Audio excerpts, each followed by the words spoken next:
بلوگر و مؤلف نوار جنجال برانگیز زنان تنفروش در دوشنبه میگوید به خاطر نشان دادن مشکلات و فاش کردن این پدیده اجتماعی این موضوع را روی نوار آورد. مقامات آنها را به غیر قانونی پهن کردن معلومات شخصی ایبدار میکنند، اما بلاگران عمل خود را جنایت نمیدانند. در صحبت با رادیو آزادی مؤلف نوار گفت حاضر است جریمه پیش بینی کرده این ماده کودکس جنایتی را سپارد، اما خود را به هیچ وجه جنایتکار نمی‌حسابد. همکارم زرانگیز نوروز شاه از رستم اشرف درباره جزئیات این ماجرا سوال کرد. می‌دونستیم که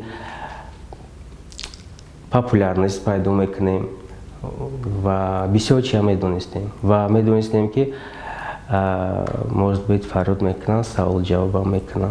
این رو همه را میدونستیم، نه که تا این درجه نه، یعنی که همه پاسخ همه موتیوی که در آخر ویدیو گفتیم هوایی بود، این در ویدیو نگفته. اگه چیز را حاضر در اینجا گفته استم و ما از این گپم کردی خدمت که به عیب حساب نکرده استم، یعنی که ما را پرونده جنایی چی کرده ما همه را با گردن گرفتیم و گفتیم که خیلی ها، لیکن از خاطری که ما رشوتی ساز نگرفتیم.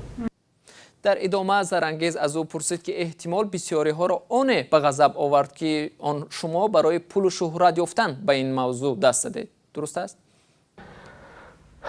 اپا بسیاری خیال میکنن که ما از همین نوار مثال خواستیم پول کار کنیم یا که یکم پاپولارنس پیدا کنیم. ما میدونیم که پاپولار نمیشیم، لیکن یک هفته پیش از همین نوار من یک ویدیو دیگه پارتوفتم و هم 600,000 پراسموتر دارم، یعنی که من اوجه پاپولار نبودم در یوتیوب ده. این ویدیو کتی ها کمتر دیگه با پاپولار شدیم، لیکن مقصد پاپولار شدن یا که پول کار کردن نبود. باور کنین اپا، باور کنین ما یک آدمایی هستیم که اگر گرچند خطایی هم کرده باشیم ما عقل داریم. ما این نوار را گرفتیم، سیامکه کردیم، монтаж کردیم و پیش از پارتوفتن دسته اولادیتی که شدیم ما گفتیم که گوش کنیم بچه‌ها، ما انتظارش میکشیم، ما انتظارم جای پول کار کنیش میکشیم برای که ما این ویدیو کتی نه پاپولار نشدنیم نه پول کار کردنیم.